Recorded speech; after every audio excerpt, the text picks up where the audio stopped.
এক হুজুরে ওয়াজের মাধ্যমে সব কিছু গৃহস্থের যারা আছে লজিং মাস্টার গৃহস্থের কাছে তরকারি খাবার দাবার কীভাবে চায় ওয়াজের মাধ্যমে সেটা আপনাদের তুলে দিচ্ছি।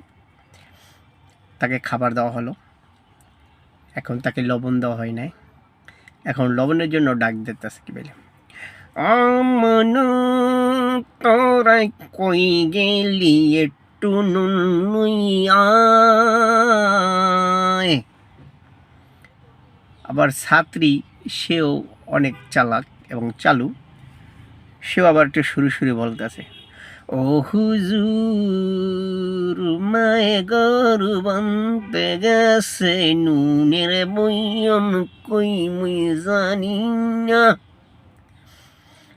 হুজুরে আবার প্রত্যুত্তরে বলতে আছে, তোরা কি গরে তাহ না, সংসারের কি খোঁজ রাহ